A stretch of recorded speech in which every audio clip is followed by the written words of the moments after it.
बढ़ते हैं, अब बात करते हैं चोरी की। अपने सपने के लिए चोरी, वो भी छोटी मोटी नहीं, पूरे 25 करोड़ की चोरी।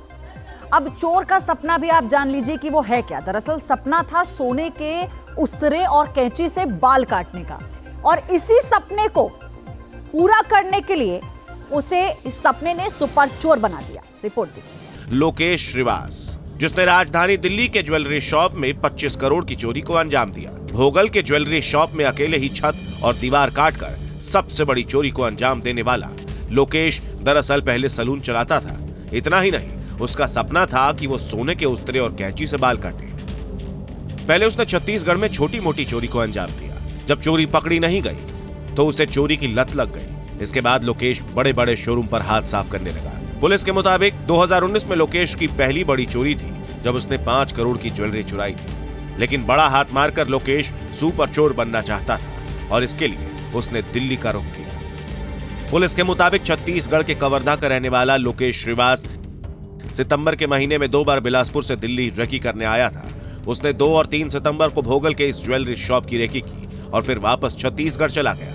वहां उसने 19 सितंबर को एक अलग कमरा लिया और पूरी चोरी की योजना बनाकर वापस 21 सितंबर को दिल्ली लौट आया। दिल्ली लौटने के बाद वो चांदनी चौक के एक होटल में ठहरा। शोरूम में बड़ा हाथ मारने के लिए सुपर चोर को बड़े डिस्क कटर जैसे हथियार की जरूरत थी। इसके लिए लोकेश ने जीबी रोड से डिस्क कटर मशीन 1300 रुपए में खरीदी। चांदनी चौक से 100 रुपए की हथौड़ी खरीदी। पेचकस और प्लास वो अपने साथ लाया था, और फिर 24 सितंबर की रात करीब 10:30 बजे इमारत की छत पर चढ़ा, दीवार में छेद किया, सीसीटीवी के तार काटे और फिर 25 करोड़ के गहने चोरी कर 25 सितंबर की शाम 7 बजे आईएसबीटी से बस पकड़कर एमपी के सागर पहुंच गया।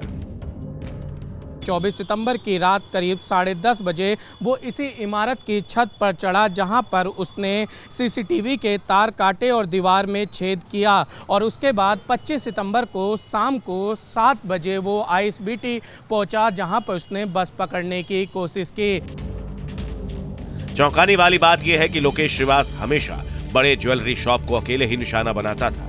भोगल वाले ज्वेलरी शॉप की सेंधमारी में भी लोकेश खुद ही मास्टरमाइंड था और अकेले ही इतनी बड़ी चोरी को अंजाम दे दिया, क्योंकि 2 दिन की रेकी में उसने पाया कि शॉप सोमवार को बंद रहती है और यहां पर कोई भी सुरक्षा गार्ड नहीं होता। इतना ही नहीं, ये शातिर चोर अपने साथ छेनी, हथौड़ी, ग्राइंडर समेत खाना भी लाया था, क्योंकि उसे पता था कि 24 घंटे शोरूम के अंदर रहना पड़ेगा।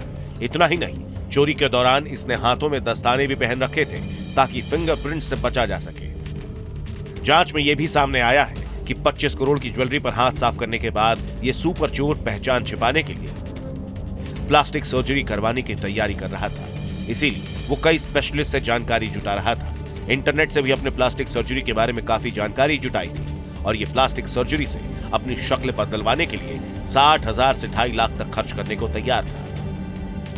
यानी ये 2.5 लाख की रकम खर्च करके अपने 25 करोड़ के गुनाह पर पर्दा डालने की कोशिश में जुटा था। लेकिन ये अपनी कोशिश में कामयाब हो पाता उससे पहले ही दिल्ली पुलिस के हाथ लग गया। गिरफ्तारी के बाद उसने बताया कि उसने इस दुकान के बड़े गेट को देखकर चोरी करने की योजना बनाई। लोकेश श्रीवास सारी चोरी अकेले करता था, और इस बार वो दिल्ली पुलिस ने उसको धर दबोचा।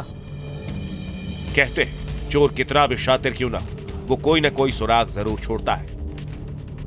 इस शातिर चोर ने भी सबूत मिटाने के लिए शोरूम के सीसीटीवी के तार तो काट दिए, लेकिन आसपास के सीसीटीवी फुटेज में इस चोर की एक-एक हरकत कैद हो गई, और सीसीटीवी के इसी सुराग ने पुलिस को इस सुपर चोर की चौखट तक पहुंचा दिया। अब जांच में सामने आएगा कि इस चोरी के राजदार और कितने हैं। दिल्ली से निशांत राय के साथ टीम न्यूज़ नेशन।